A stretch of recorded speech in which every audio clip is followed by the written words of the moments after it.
Well, good evening and welcome to a walk down memory lane on this Tuesday, February 16th. We are joined by I'm your host, Earl Basin, joined by co-hosts Dennis Brown and Garrett Punchy Dill.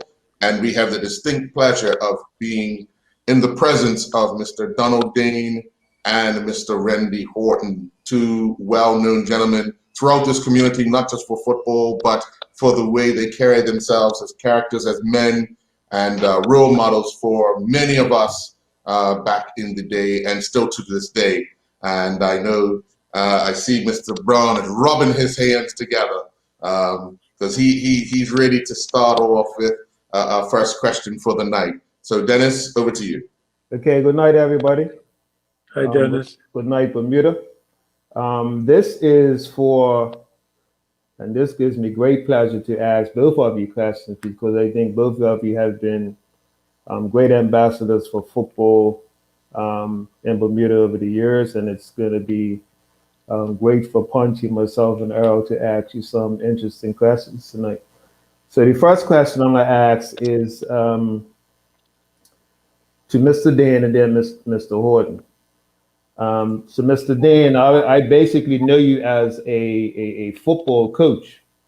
My first question to you is, did you, coming up, did you actually play a lot of football coming up in your early years before you became one of the best coaches in Bermuda?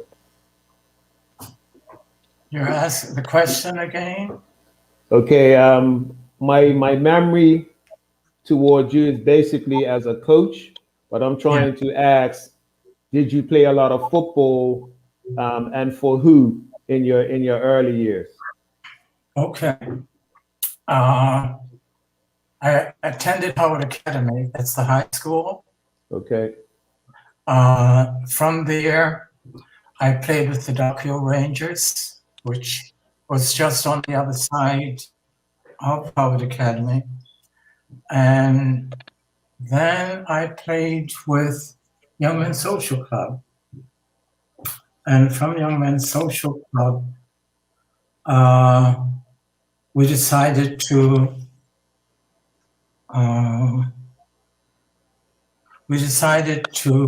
reactivate Devonshire Colts, and then back then you had to, if you wished to become involved, you had to start at the lowest division.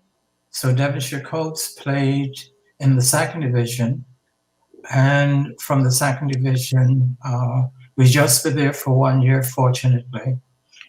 And then we was in the first division, and we had to get a coach. And I remember John Sturm saying that I'm the oldest player there, so you take up the job as a coach. So that's how I became the coach, Okay. Mr. Horton, same question for you. When did you first start playing football and for who? I assume for who, but first I guess when I look at it, I first started playing when I was in primary school at West End, and I remember when I was in I think it would have been like standard 3 or something like that. They had me playing with the standard 7 boys. So I don't know whether it was just because of my size or what. They pushed me along, and I took a lot of bangs. I tell you, when I was a little boy, learning how to play with this big fellas. And then from there, it was of course Berkeley. I played at the Berkeley Institute, and from the Berkeley. It was then the Somerset Colts, the Bermuda Junior Football League. We had the Somerset Colts, and I think it would have been 1961 or 60 or 61, I remember. Was it 61, Dick? We played in that Bermuda Junior Football Association League. We won every game. I'll never forget that first year because we won every game, and we had 2 goals scored against us that year. And one was an earned goal and one was a penalty. Whoa.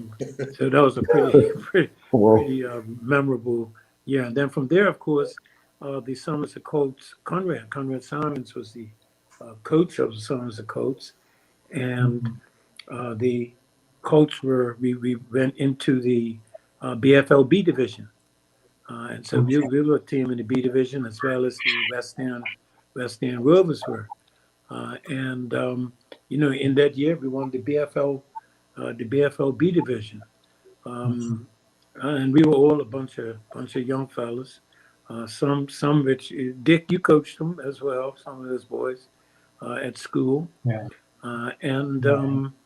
then after that, it was after Somerset Colts.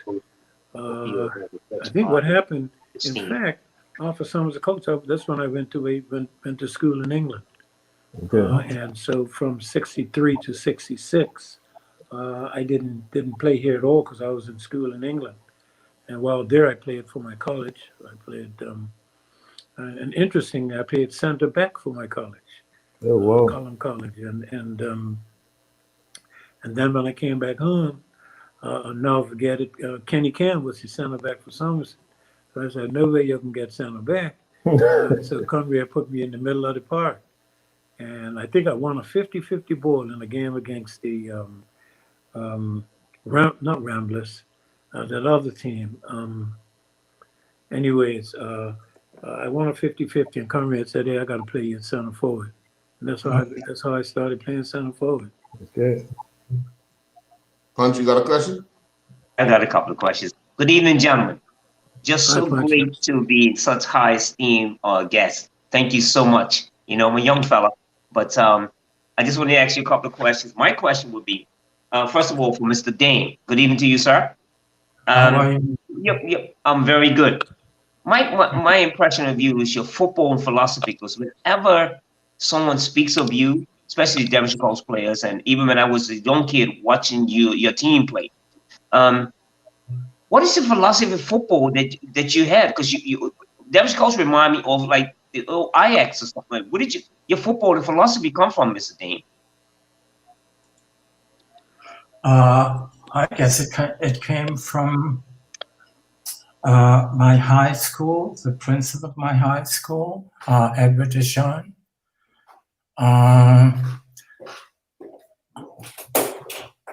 I think we believed in making time. We believed in dressing the part. And we believed in working for the good of the others in the team. So that was basically my philosophy. Be on time, do what you have to do, don't renege. And that was about it. I can't think of anything else. But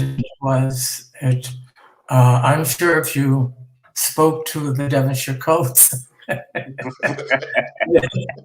they would be saying other things. I was honored the other day at my 84th birthday, Randy, my 84th birthday. What, Dick? You gotta be kidding, man. Yeah, he was. Yeah, that's right. Oh. Yeah, that they honored me, and I couldn't even talk. I was so surprised. My daughter, whose home I'm in now, knew of it, but I had no idea whatsoever. And it was a big surprise. In fact, I think my wife opened the newspaper on the page where they had these tributes, and I was in shock. As I said, I knew nothing of it, had no idea whatsoever. But you're most deserving, Mr. Dane. Thanks, man. Yes. And Mr. Horton, I want to ask you the question too, because you play cricket, you've been successful with the cup match, and I know when you go to Somerset, just how successful you've been. And your philosophy is football has always been what? What is really your philosophy of football, Mr. Horton? Well, I think the most important thing to me is that was preparation, and I think that and Dick Dan will say it as well.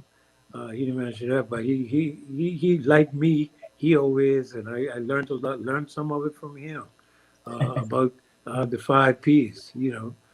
Prior practice prevents poor performance. Prior preparation.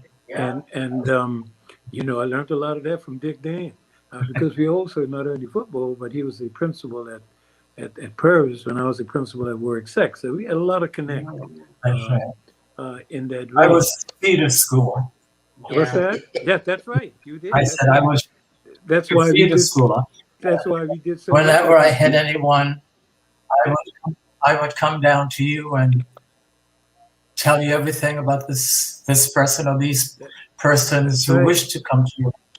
And I would do everything I possibly could to get you to take them. Exactly. And we knew, because of our connect with you, we knew, we knew the young people that were coming. And so therefore, provide the best education for them. So, I mean, that our connect goes back so far. It's and then even when you asked a question about Dick playing, and I remember as a young boy watching Dick playing for Young Men's Social Club, and they were beating up on Somerset. So I remember him for that too. Yeah. Well, I have a quick question for both gentlemen, and we'll start with you, Mr. Horton. Who was the major influence in your life as far as sports and keeping you focused on what you've been able to achieve throughout the course of your life? I think when it comes to football, I think it was Conrad Simons, and Conrad really kept not only me, but he kept us all as young, because he had us from a young age. When we were teenagers, Conrad started to coach us as the Somerset Colts, and the discipline that he instilled in us, and then, as I mentioned earlier, the important, you don't just go out and win a game. You win a game because you prepare beforehand. You learn about the people that you're playing against, and you try and use your best skills to benefit so that you can win. So as far as football goes, it was Conrad was the big influence on me, and also the man who really kept me calm. And Dick could probably attest to this. Dennis Calm. Rudy Marnes, captain. Yep. And we used to get in some heated battles, and then Dick knows more than anybody else about it. But Rudy Marnes was the one who could always calm me down and keep me focused on what it is that I should be doing in order to help the team. And then in cricket, it was Champagne. Champagne, and of course my uncle Lloyd, Bosun Summers, and my father both. My daddy was Ray Horton, who was a wicketkeeper, and they both, encouraged me, and they wanted me to play cricket more than football. And of course, Champagne was the man in cricket who instilled in me, many of the qualities for leadership in particular in that game. And Mr. Dan, who would you say influenced you to be the person you are today? It is but one person, Edward DeJohn. He was the principal of the high school I attended. Okay. You still okay? I've lost your picture. That's why I wondered. He was the principal of a high school I attended. I got in trouble there before he was here. Asked me to leave. The acting principal, and after a year or so, I decided, well, I'm going back to school. This doesn't make sense to me. And so when I was about 14, I went back to school, and Mr. DeJean was there, Edward DeJean. And the fellow who asked me to leave was vice principal, and he wanted to know why I was back in this. And Mr. DeJohn asked, "Who is this?" And he told him. So he said, "No, let him stay." And so this is how I stayed at Howard Academy, and then worked hard, went abroad to school, went to Teachers College, and it was Edward DeShun who steadied me. He was also a coach. He coached the Devonshire Colts the first year. I think it was 58. He coached, and many of the fellows went abroad to school. So the Devonshire Colts were no longer functioning. And then I think it was 62, that most of the fellows had returned from university, or 64, returned from university, and we reorganized and got some younger fellows who played in the second division, won that, and then we went about raiding other clubs. Randy will attest to that, because I still. My cousin. Who is your cousin? Willis. Willis, oh yes, tremendous player. That's Willis Can, had Gordy Chumley, these were some fellows. Albert. Yeah. And they were key. They were key to our team, but we went about being very selective. We didn't have a club, we didn't have a field really. So we had to be very selective. And I must tell you, Joe, sometime Vic Ball asked David, he wanted to play with Devonshire Colts, and David said he'd take his name in, and he brought it in to me. I spoke with the president, Kenneth Richardson, and then Joe Stevens, Austin Woods, and then we talked to the players. And that was about 2 weeks. So Vic asked David, what was the outcome? Why is it taking so long? So David said, well, you gotta wait. We haven't finished yet. And Vic said, I'm not applying for jobs, I just want to. But this is what we did. We were select. We had to. Randy, we didn't have a club. Absolutely. And Dick, I got to say this too, that, and I think that people all around the league appreciated the quality of Devonshire Colts because of that, and understood really basically, what was driving you, and you're reaching out to develop young men. Yeah, we had players, Kirk Bartram, Louis De Silva from St. George's. We had them from all over. Had Marcus Douglas from Hamilton Parish, Willis from Southampton. We went about trying to get players, and players that we thought were going to make sense and will be able to function effectively in what we were trying to achieve, Dennis? Okay, question to Mr. Horton. So for me coming up in Somerset, it was a pleasure to watch the Trojans play, and I always tell the guys in my generation, is that we had no excuse not to be successful after watching your generation, like yourself, Kenny Can, and the Clyde Bass and Borley Smiths and the Reggie Tuckers and the Bernard Brangmans and Dirk Simmons, and it just goes on and on. Right. What was it like for you to be representing Somerset in those days? Like, man, it was big time, man. When I'm telling you, Dennis, that when, first of all, as a young boy growing up, just to walk on the Somerset Cricket Club field Yeah. You know, if we just to walk on that field was a huge thing.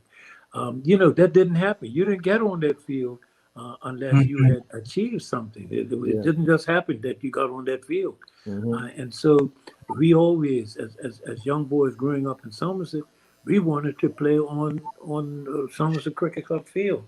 And Sure. you know, I think the thing is that with us as well is all of us guys, all the guys that you just mentioned, man. We trained. Conrad had us in order. He had us disciplined, man. And we, you know, whenever we went out there on a Sunday to play, we knew exactly what we had to do. We knew who we were playing against. We knew what the strengths were of that team and what their weaknesses were. And sometimes we won, didn't we, Dick? Yes, you. Sometimes we won. Most of the time, they used to call us your bridesmaid. Yeah, and I tell you what, but that was some of the greatest games that I've ever been involved in. Was against Colts. And I tell you, Dick just mentioned that they used to call Devonshire Colts bridesmaids, but I'll never forget. Dick, you remember this one? And it was in 60. It would have been 64, I believe, 64, 65. No, sorry, it would have been 60. Was after I came back from England and I started to play for the children. So it was 67, the second year after I was back. Because the first year I was back, we won the FA Cup and the league. We got knocked out by Punchy, your team. Nalve Gumbo scored a goal up some, and I cried in the dressing room. We didn't leave the dressing room for 2 or 3 hours. All over sitting there. We just didn't think we could be beaten. And Village beat us, and we didn't win the FA Cup there. But then the next year, in the FA Cup, we had played Colts. We'd already won the league, but we played Colts. I think it was 2 weeks before, wasn't it, Dick, when you beat us 6-2? An amazing display by Jimmy Parsons. Remember that, Dick? I sure do. Jimmy Parsons killed us. They beat us 6-2. I remember because I scored both goals for Somerset. And Randy, what's this? Conrad was very unkind. Oh, he was there.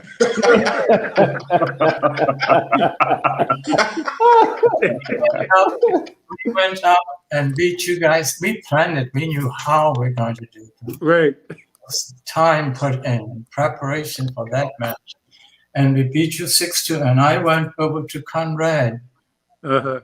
Shake his hand. I slapped my hand out of the way and said, "You'll never do it again." Whoa. And you know what? We did. Because remember the FA Cup was coming up, and Conrad made all these changes in the game. Over BAA, he beat us 4-2. Yeah, beat you over BAA. I remember that. Conrad brought in. That's when he brought in Russell's Hunt and Roger Russell played center back. Remember? Right. Yeah. I remember those. They were good times. Remember the game that I scored a goal and Parsons said the ball went outside the net. Whoa. And I supported him. Whoa.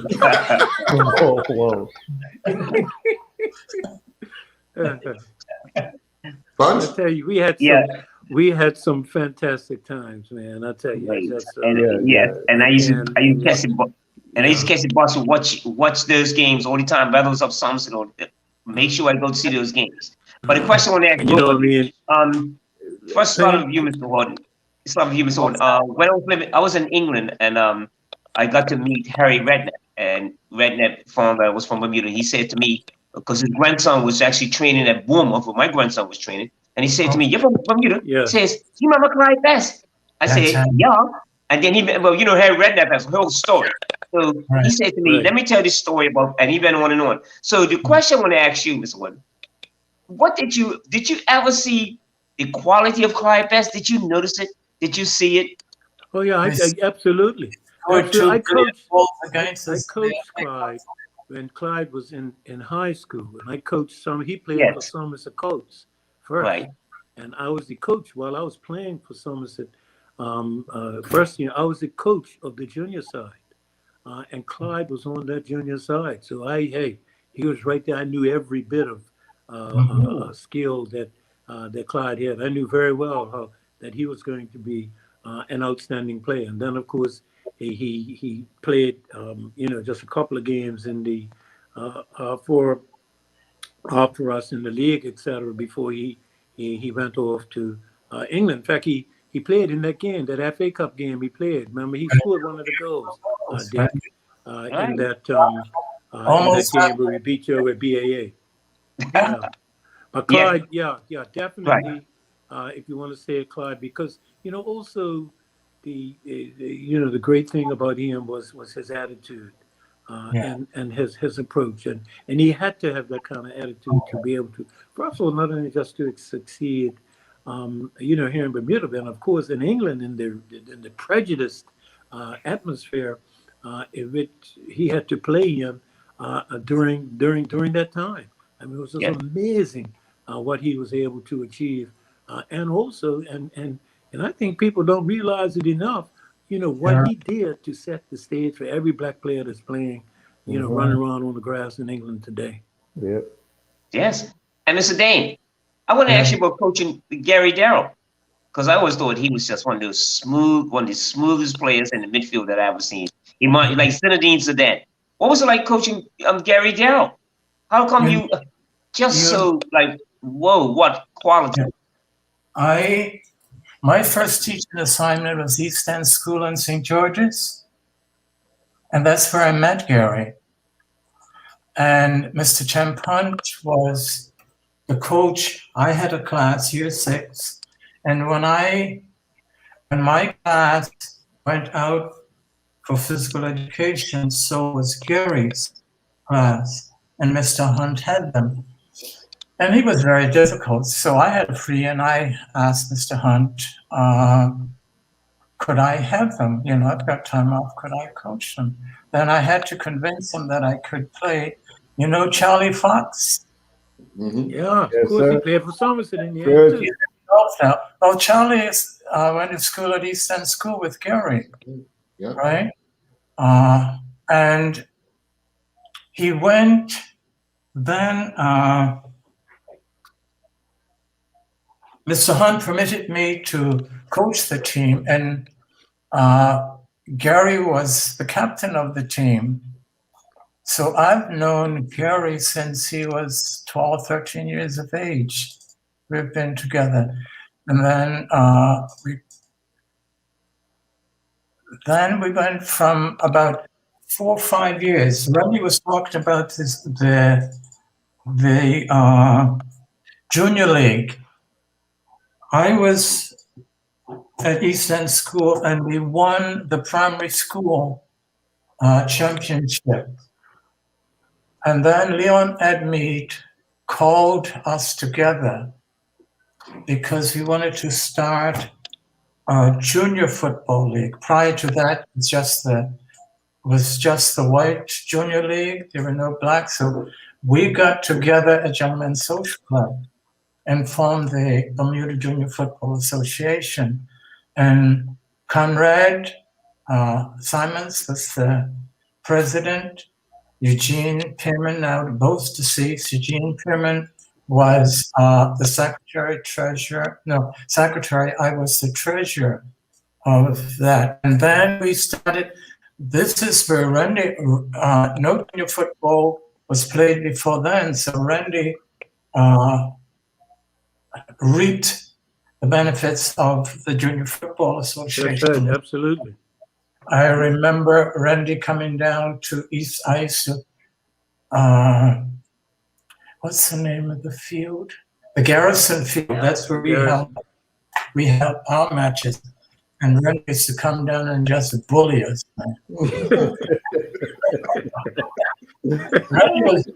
Randy's always big for his age. Always big for his age.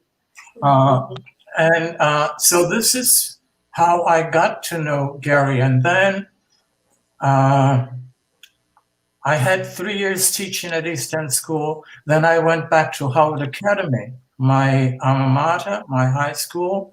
I went there to teach with Mr. Deshawn.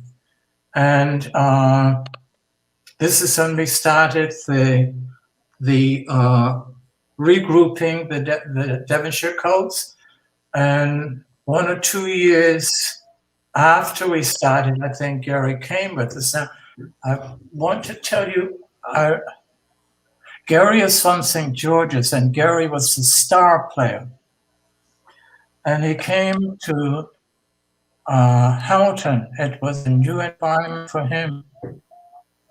Fellows curse him out if he missed a goal. He's telling me once he was walking along, I think, Queen Street in Hamilton, and he got so abused, he found some place pretending he was going shopping. He must have missed a couple of goals, you know. And it was no big thing in St. George, big thing in Hamilton, man. So it was a new experience for him. So I started Gary when I was, I'm at 22, 23. I'm 10 years, we're 10 years difference in age. And it's been a treat. You know, just a lovely person. Yeah, absolutely. I can certainly attest to that, of course, and I had the opportunity of to play with him as well, to play with him, you know, on the Bermuda team as well as with the Washington Diplomats. Yeah, and always just a very apt and always a man who understood, you know, understood the game through and through, and certainly, you know, in his role in the middle of the park, was always an asset to his team. And just like you say, Dick, you couldn't have found a better guy. Yeah, found him from St. George's. Oh, well, what up? Regardless if he's from St. George's. Whatever. Yeah, Dennis. Okay, so Mr. Horton, just before we get into your North American Soccer League exploits, explain to the audience about what it was like to represent Bermuda at the Pan Am Games where you guys won the but actually, you know what, Dennis, I didn't go. You didn't go on there? I didn't go to I didn't go to Canada. Okay. You know, there was a coach by the name of Graham Adams. Yes. Who, you know, Dick would know we didn't see eye to eye. Okay. And you know, so as a result of that, you were supposed to train, and you didn't train. What to expect? Right. You remember, Dick? Yes. Let me tell you what happened. I had never missed a train, never missed one training session. And so the 24th of May marathon was going on. And so my cousin, Willis's brother, David, I used to coach him in the 24th of May. And so I asked the coach, look, you know, I mean, I asked him to leave early one day at a training session. And, you know, I hadn't missed any sessions at all. So I said, hey, to leave a little bit early today in order to go and get with David, I thought it should be all right. And that was on the holiday, actually. You know, next thing I knew, I was not going. But guess what? Guess what? I didn't go, and that's when Clyde Best had his break. Clyde went. Right. I didn't go, so there was a silver lining behind that, Clyde. Yes. I didn't go. Clyde not only did he go and do well, but he had my jacket, my blazer that I had. I gave Clyde my blazer to use to go when he went. So I feel good about that.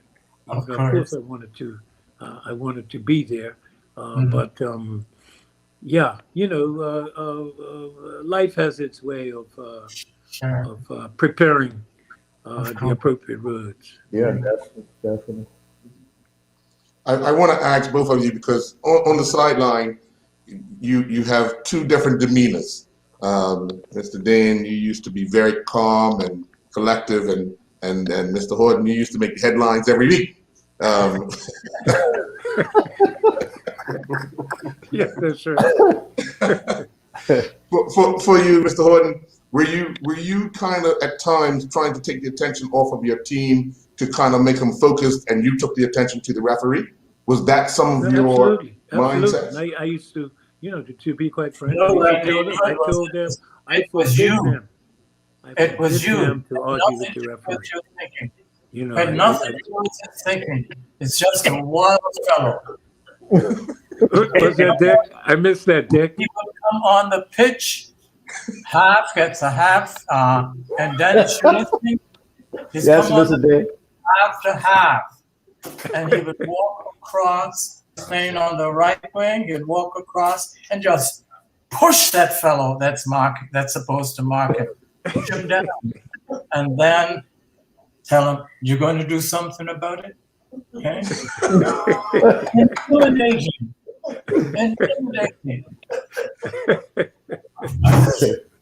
But I tell you, Poor David Ferbert. I guess my players, I forbid my players to Dennis will tell you, I forbid them to, if there's any issue, then I said, let me deal with it from the sideline. You're not, we don't want you arguing with the referee at all.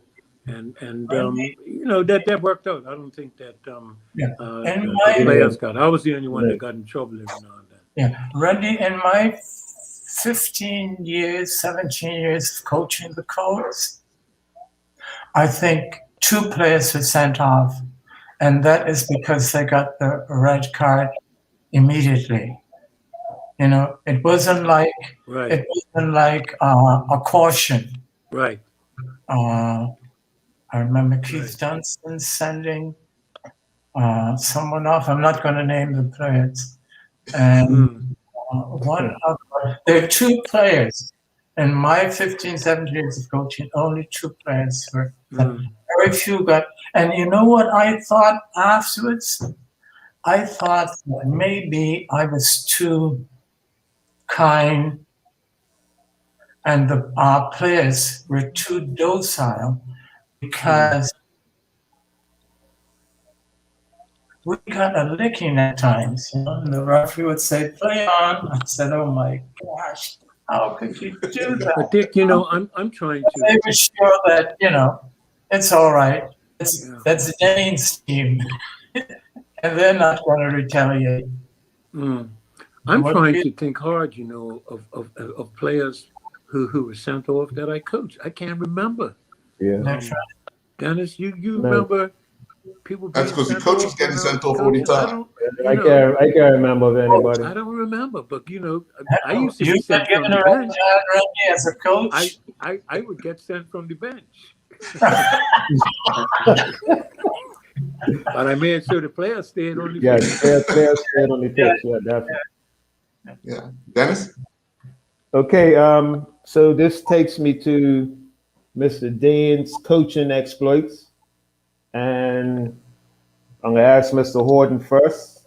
How did you get the opportunity to get to the New York Cosmos? That's the 1A, and then 1B is what was it like to be in the Rookie of the Year at New York Cosmos? Right. But first of all, the way I got to meet the Cosmos, actually there was a game being played. Some games being played in Bermuda. There was a team of Philadelphia. There was a team in Philadelphia. Philadelphia Textiles. Yeah. Right. Gordon and those guys played there. And the coach was Wold Chiswick. Yes. And Wold had actually seen me play. I think they came down, and I must have played. They brought it in. You brought him in, did you? Yes. Chiswick.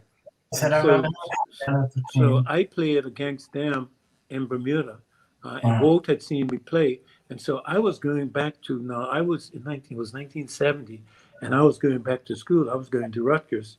And Rutgers is in New Jersey, not far from Philadelphia.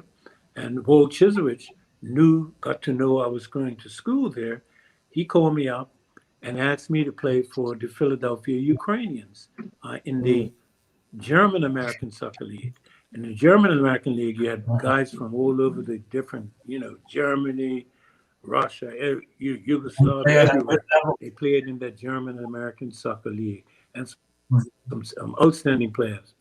And so the Cosmos actually did their initial recruiting through the German American Soccer League. And so they came, and as a result of me playing for the Philadelphia Ukrainians, the Cosmos, in fact, I was the second player to be signed by the Cosmos. The first was a guy named George Siega, who was a left winger. And I was signed. And then, of course, that year, the first year, I was named Rookie of the Year, which was, very exciting for me. I was the second leading scorer in the league. And it was, it was great fun. Then, of course, the second year, I was the most valuable player in the league and the leading goal scorer. And the beauty about that was that, and I always felt that that's one of the, the greatest, when people, the greatest praise one can get is when your peers, of course, think that you're doing well. And the most valuable player was selected by the players who I played against, not even the players I played with. Players on my team couldn't vote for it. It was just players on all the other teams voted for who was the best player in the league. Wow. And I got, and that's the biggest, for me, that's the greatest award I've ever had. Sure, wonderful. Mr. Dean, question for you, Mr. Dean. You coach some very talented players. One of my outsiders, all my favorite players are basically from Somerset, but I just had two players outside of Somerset who I used to like to watch. And one of them was from Devonshire Coast. Marcus Douglas, he was my favorite player outside of Somerset, outside of my brother-in-law, Danny Seymour. Marcus, do you think he fulfilled his full potential? No. Playing for Coast? Yeah, you can answer that for me. Marcus is a tremendous player. Yeah. Tremendous player. Thought the game thoroughly, worked hard in preparation, very high skill level. The things that you see players doing now, where passing the ball in the penalty area is okay, wasn't okay back then. I had two center backs whose skill level was way high. Yeah. And that was Marcus Douglas and Gordy Chumley. And I'm saying, please don't hold the ball there. Play the ball out. And they would fool about and then put their hand up and give me a big smile. But Marcus was a tremendous player. Still think of him as one of the best center backs in the country. Yeah, no question, Dick. As a center forward and playing as many times as I played against Marcus, I could tell you, for me, he was the toughest guy to play against. Him, it was him first, and then it was Joe Trott after him. Okay. Joe Trott in a different way. Joe Trott, he had a different skill level. Joe Trott was a smoothie. That's right. And Marcus was, man, just an outstanding. And I loved to play against those guys, man. I knew it was going to be a great day for both of us whenever we were out there. Yeah, we loved. It was because people. Dick, the other thing is that I say is that when I went out there on a Sunday afternoon, man, I'm going out there to perform for the people coming to pay to play. They want to watch some good football, that drove me. That I want the people to be enjoying what they're seeing. We would come away. I remember, Randy, we played PHC, and I think Somerset played St. George's Coast over the night of Friday night. it was the friendship semifinals or something. Uh-huh. We had 3,500 people at that match. Yeah. And that was regular stuff. That's regular stuff. Regular attendance. Yeah. We did. I went a few years ago. David, Ferbert, and Vic Ball came to my place to pick me up. And I said, "Where are you going?" He said, "Come on, let's go. We're going to see a football match." Went up to Somerset to see Devonshire Colts play Somerset. Had about 25 people, but Right. more people on the field than around the field. I told them afterwards, "Don't you dare come to get me anymore." Whoa. And it wasn't a good match. Fellows were complaining. That's what I find now.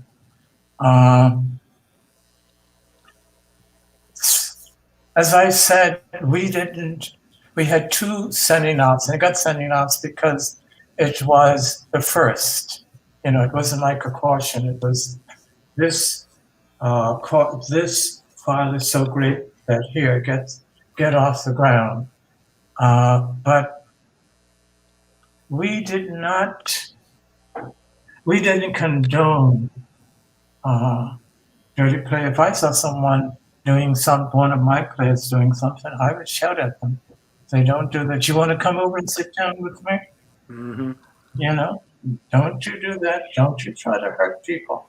So it came from the bench as well. You know, Conrad and I didn't see eye to eye. I didn't understand. Not that we didn't see eye to eye. We had a different philosophy. Right. Conrad, I share, you know, someone asked me something. I say, "Conrad, how is it that these fellows don't tell you what you to do?"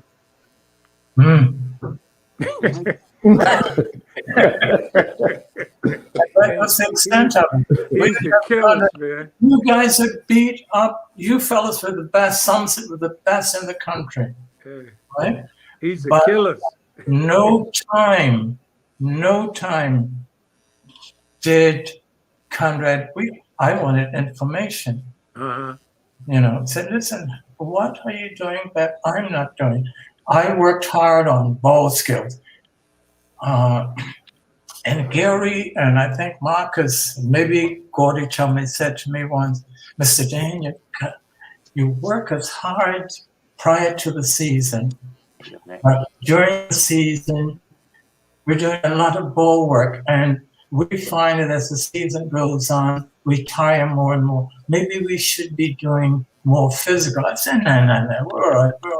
But we should have, you know, we should have done it. And Conrad, the guys are telling me that you fellows worked. You know, you had to run, you had to do that and do the other. We did just prior to the season. So I am aware that it was my fault why you beat us up all the time. No, Dan, Donald Dan, do not put that on yourself. Yeah.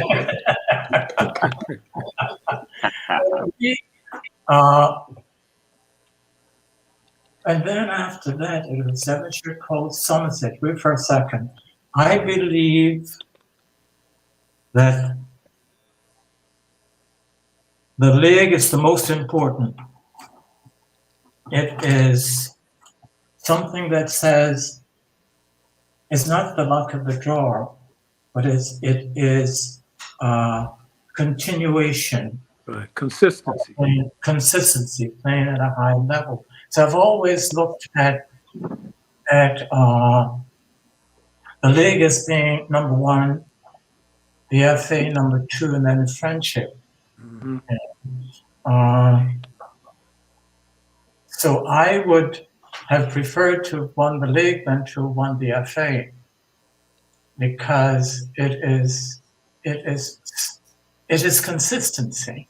You know, when you're playing, you've got 18, 20 games to play. And, if you end up winning, that means that you've been consistent. But with the FA Cup, it's the luck of the draw. Yeah, and Sometimes, if you have a even- bad day, you can Yeah. be out just because you had a bad day. yeah. But in addition to that, Randy, you may not even play anybody in the first division to get the luck of the draw. Right. You know what I mean? So you may have to play one or two first division teams that's way down, but all the other second division teams, Mm-hmm. But with the league, you have all of those 9 teams, and 10 teams in the league now. So the 9 Mm-hmm. teams you have to play 18 matches. That's consistency. And Dick, the beauty as well when we were playing, when I was playing, and then when I became a coach, started to coach, and of course when you were coaching and I was playing, is that we had teams. We had 5 or 6 strong teams, 6 or 7 strong teams. You had Coach, you had Somerset, you had PHC, you had Village, you had Cougars. We had. I'm talking about quality players across the board. That when we were playing against them, we had to work hard to prepare to be able to win. Something, if we had to, I said that your first division, the league team is the most important. If I felt that we are not performing well, and rather than first or second place, we're 5th and 6th place, I want to get out all those other competitions and concentrate on the league. Right. Yeah. I don't coach second division teams. You don't want to finish out of the top 4. That's what and with 15, 17 years I coach Colts, we are never below 4th in the league. Right. Right. Whoa. No, man, no. I got to guarantee you, my brother, you did a masterful job. Yeah, definitely. Very much so. Yeah. Right. I'm so grateful to even to be interviewing you. Both of you. I don't. Oh my gosh. Yes. I know yes. But I always palm this question on you all. The other day, but that's hey. Yeah. I always ask this question. We're down memory lane, and both of you educators. Can you maybe a bit of advice for young aspiring? There's 2 questions I'm going to ask you. What the importance of education and relating to football, to sport, and also, do you feel the results of what's happening in our country now, the amount of young players that overseas is the direction that we're going in. So first of all, I'm going to ask you, you can explain to the people that are listening, the younger men that listen to the show, about the importance of education. Yeah, I think we're both educators, so both of us no doubt see the importance of Dennis. In fact, Dennis is a product of work sec of mine at work second, and the emphasis I always place on young people, even when I was coaching at Somerset. Important for those young people to get their education, to pay attention in school. But I think also that it's important because nowadays there's also many more opportunities for young people to move on to academies overseas, etc. And so you concentrate. You do both the best you can. If you have some talent at football, then you give that all you can, and at the same time you make sure that you get your education straight, because it's not necessarily that you will be successful at becoming a professional footballer. And I think that you know, what's happening now is that where we see some of our young people going abroad, they're in school and also connected with academies, a couple of academies in the United Kingdom, which I think is good. And certainly would like to, you know, to see it continue. You know, we see, I see there's a young, you know, Nathan Trott, I think, who's keeping for West Ham as a reserve. Yes, yes. You know, you got Naki out there doing very well for Bristol City. You got another young man down in Bournemouth, another at Watford, and then there are others around playing. Some of them playing in non-league teams. But I think the important thing is to stay focused, and when they're young, especially, to make sure that they get that education straight. But at the same time, too, if you really want to make it, then you got to work extra hard in both areas. Thank you very much, Mr. Horton. Yeah, I have education. Education is the key. I am where I am, Randy is where he is because of education. I could not have been a principal of an elementary school and high school, director of GCD, if I didn't have the education. So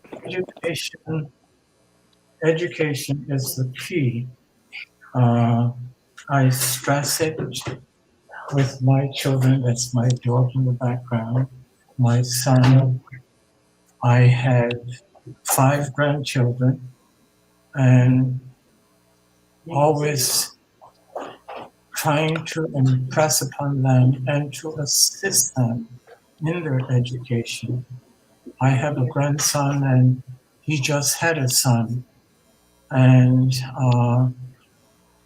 I told him we have to sit down and talk about him because I want to make sure that there's some money put aside for him so that he can get an education. I've just finished reading a book by John Thompson. I don't know if you know this fellow.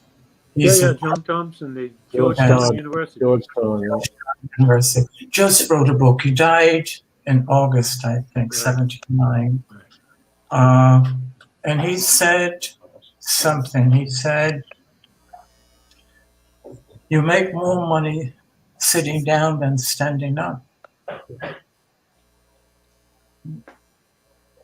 You make more money sitting down than standing up. Okay. You don't make money, a lot of money, by working in the fields or whatnot. But you make more money if you're sitting at a desk. You know what I mean? And I said, you make more money sitting down than standing up. That was powerful to me. I wrote it down, and I'm not going to accept it. I'm going to say who it is. Whenever I say that, I'm not going to say this is by Donald Dane. I would say Donald Dane. I would say this is by John Thompson.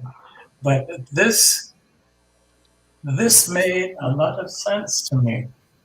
And he worked very hard. Although basketball was his sport, was what he was paid to do, he never forgot the importance of education. And he would make sure that those fellows attended class.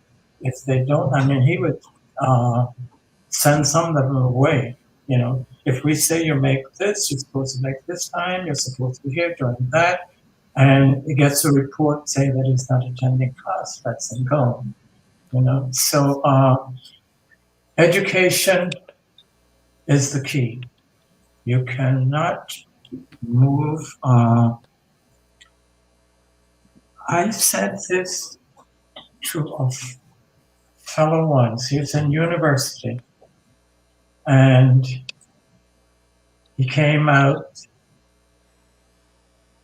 did 2 years, 3 years, and came out and got another job, and telling me that he doesn't think it's important to have your degree or what have you, because what he is doing.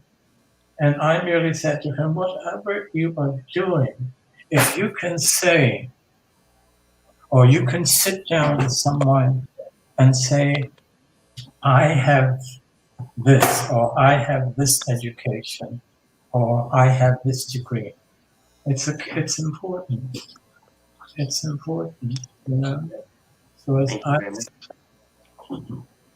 Thank you very John much. Thompson, you mentioned John Thompson, Dick. I'm very familiar with John Thompson. Okay, Washington. I spent several years in Washington. Yeah. And I was at George Washington. He joined at Coach Okay. Georgetown. Yeah.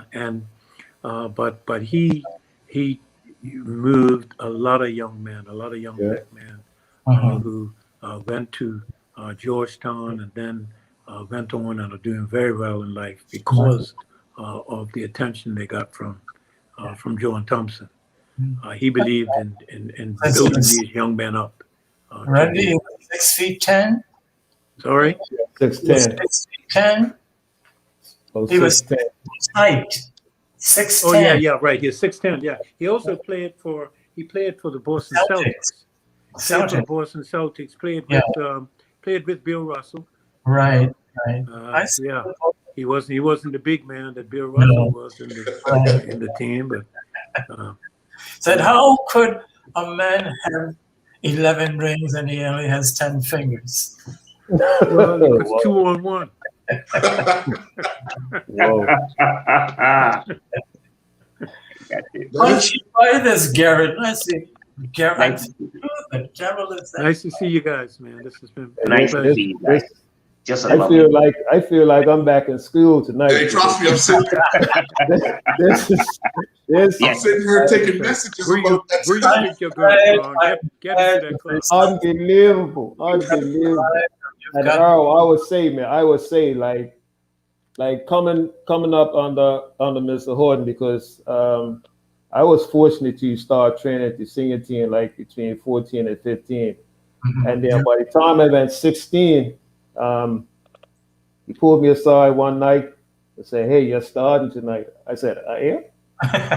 and you know what I mean? And he had faith in me and I was still getting work back then. And right. He had faith in me to. You sure you want me to play?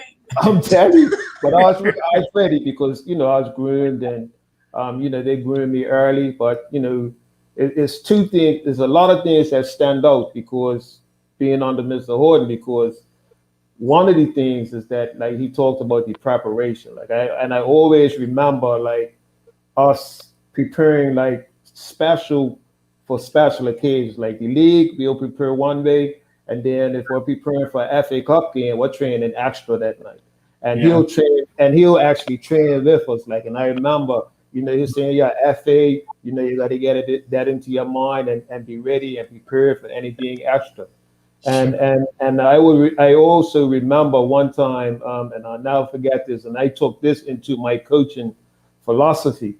One game, it was windy in Somerset, man. It was so windy, and so Mr. Horton said, and he also entrusted me to be captain at 18, and that was basically unprecedented at that time for like an 18-year-old.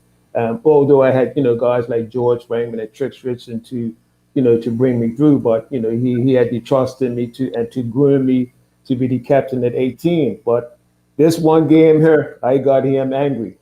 So he said, every time it's windy, if you win the toss, you go with the wind because you have to get yours first. Sure. So I went up to take the toss, and if everybody knows about playing in Somerset, the Trojans like to go towards the southern end and the second end. So the wind was going that way.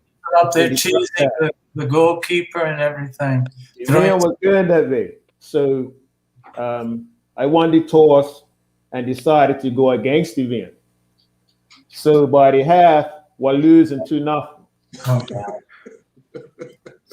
So come off the field, sit down in the changing room, and Mr. Horton says, you won the toss or you lost the toss? I was afraid to answer the question. So I say, yeah, I won the toss, but he decided to go. Well, I can't really repeat what he told me that they did in the changing room, but I learned from that to say that you're good. And I took this right into my coaching philosophy. If you're good with the lane first, you always get yours first, because like you said, the second half, the lane might die down. You know what I mean? And you already have yours. So I really took that, too hard, because, although he put some voice in me, but at the end of the day, I learned from that and respected, the initial decision, what he told me to do. And it's right. You get yours first, and then anything can happen in the second half. Hey, Dennis, tell him about how I got you ready to be the center half that you are. Okay, yes, Earl. And the last thing, Mr. Dan, before Sheila Cooper came along, I used to get abuse. I used to get a lot of abuse.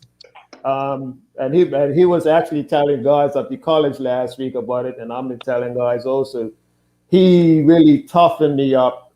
He used to take me to the side and tell me get the ball, and he put elbows in my chest and whatnot, and that really, really, really, really toughened me up and got me ready to play, because in those days, man, guys were really physical, and he got me. I'm forever grateful for the things that he did for me to toughen me up and get me ready to play against anybody.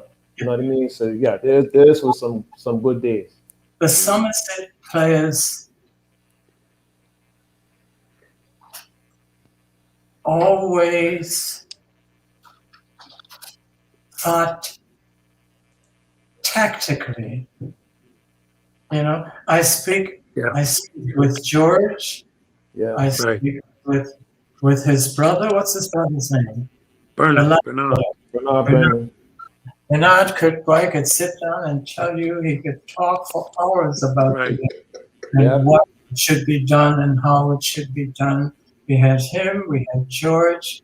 We had your right back. Who's your right back, Randy? Was it Roger Hunt? No. Minus was left back. Yeah. Left. He played right back when we played in Somerset. We used to. You know what that fellow did? I got in trouble and I got suspended. Not you, Dick. Oh, Yes. You didn't get suspended. Now, let me tell you. Rudy, when he threw the ball in the attacking third of the field, it was a free kick. That's right, like a corner. No, I didn't mind. I said, tell them, give up the corners, don't give the throw-ins. Give up the corners, not the throw-ins. Rudy, and you had you or Baldy right in front and flipped it over. No matter how whatever plan. At one stage, even took Harold Medeiros and put him in front of Baldy, in front of him. So they could put us in trouble every time, right? Every time. And Rudy knew that. Now, this day, Hubert Douglas threw the ball in, and the referee called it and said you have to be a closer to throw in. And he gave it to Rudy Miners. Didn't do that. Not the rules didn't say that. And the fellows knew, because I taught the rules of the game. We had lectures on the rules of the game, right? Yeah. And that throw-in supposed to be retaken by the fellow. And it wasn't. And the goal was almost scored.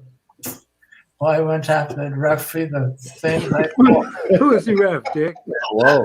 Who was the some ref? white guy. Who was the ref? Some white guy. Not saying No, he remembered me.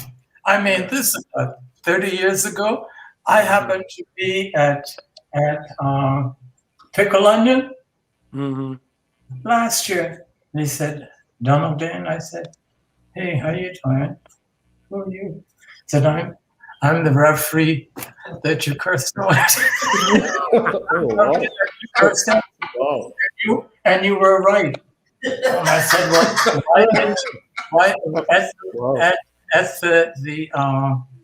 at the inquest, why didn't you tell them? Because they gave me 2 games, right?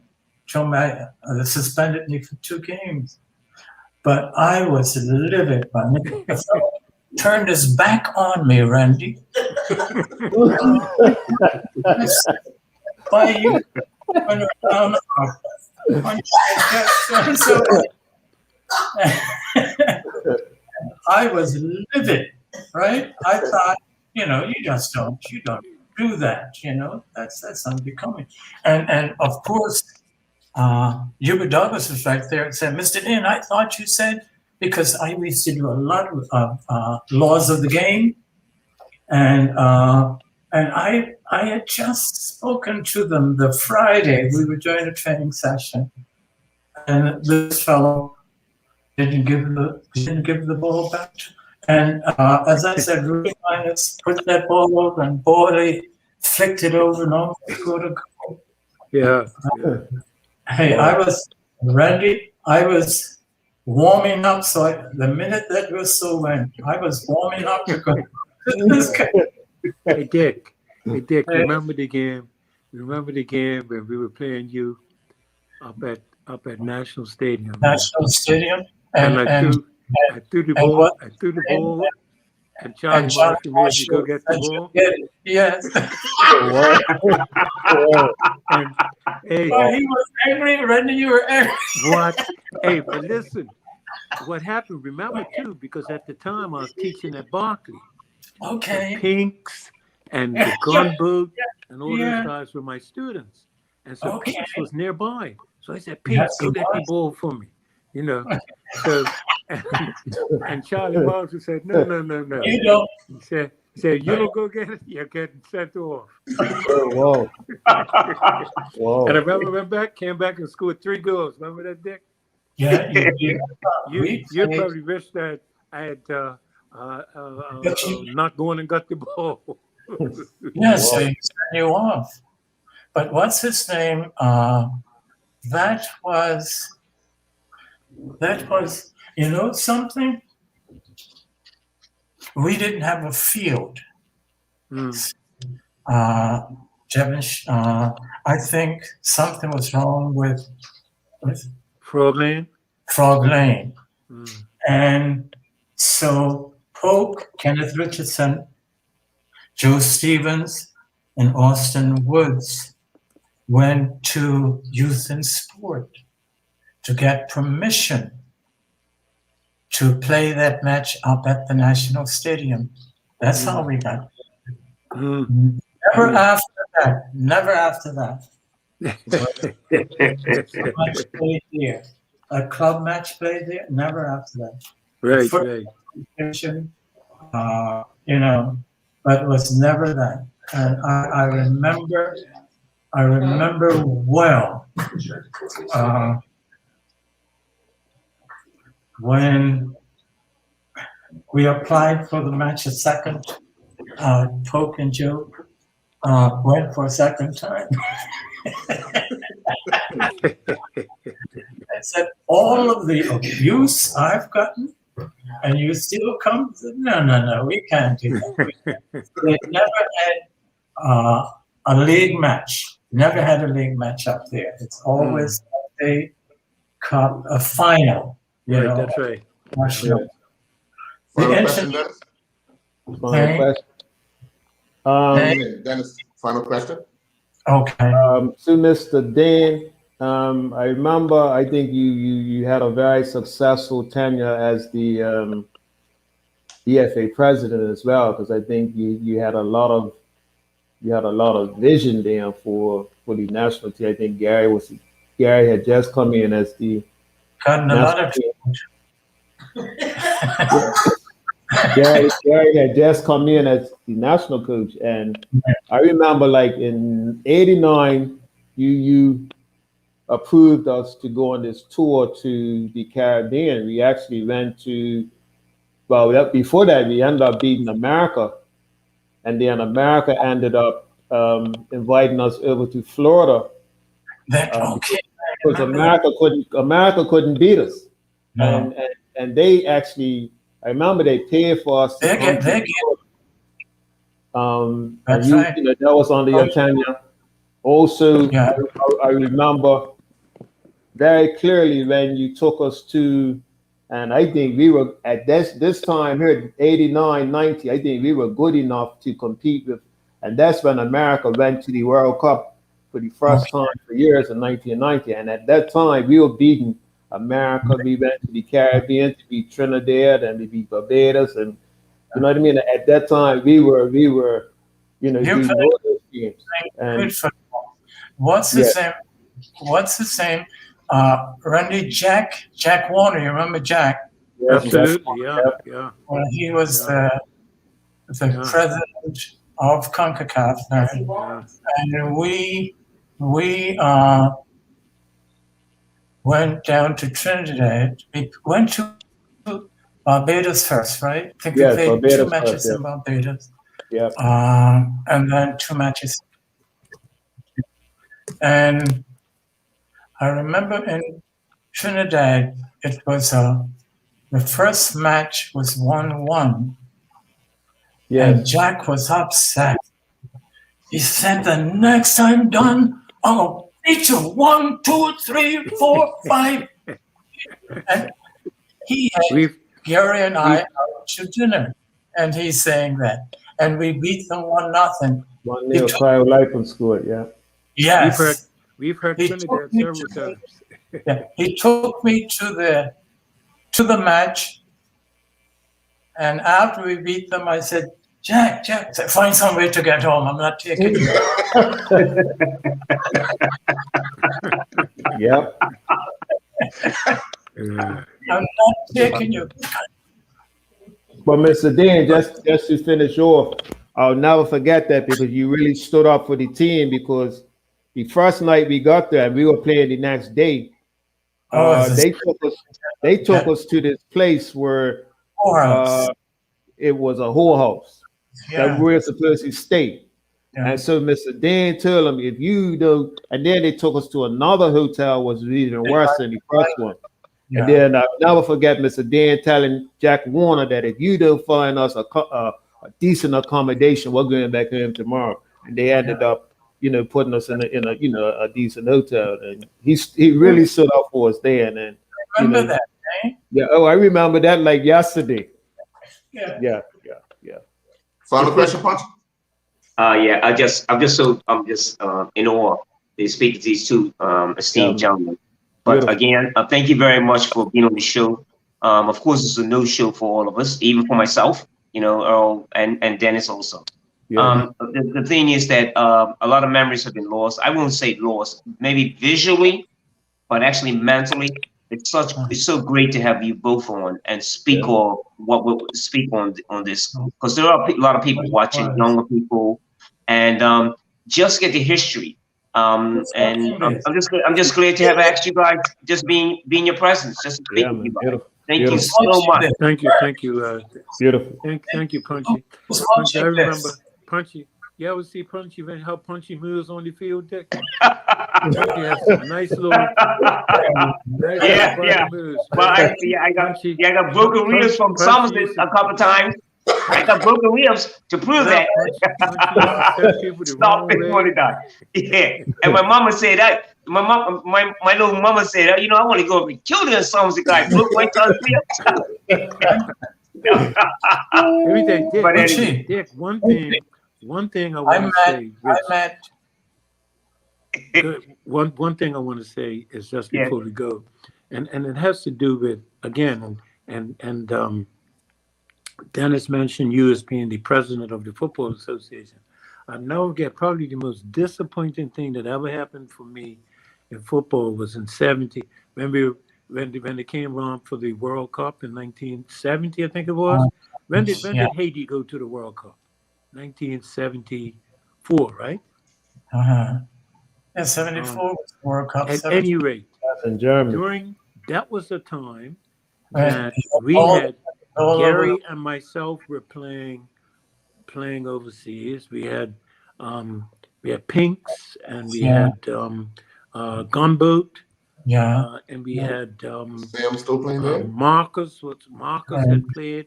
I mean, we had a team, and they Time. never entered the World Cup, man. But you know Right. what? And It's, that's the year that Haiti won, man. We could have, I tell people all yes, the time that was 1974. Bermuda's opportunity. 74, Randy. Hmm? The 74. 74. 74, Haiti went yeah. to the World Cup. But you know something? We had, the only thing we had to do to stay as a member of the Football Association was to play one international match. And that's Yeah. what they were doing, just playing Yeah. one. And it didn't have to be the senior, it could be any age group Right. internationally to register. And I didn't think that was right, Now I got a looking for that because from the money standpoint, Yeah. it didn't bother me. It didn't bother me. I just felt that it was important that these fellows be given the opportunity. That's right. They worked hard enough. They were good enough. I did that, But as I said, I got flogging for it. I was Joe Brown was the secretary, and the others opposed it, and I said we're going to do it anyway.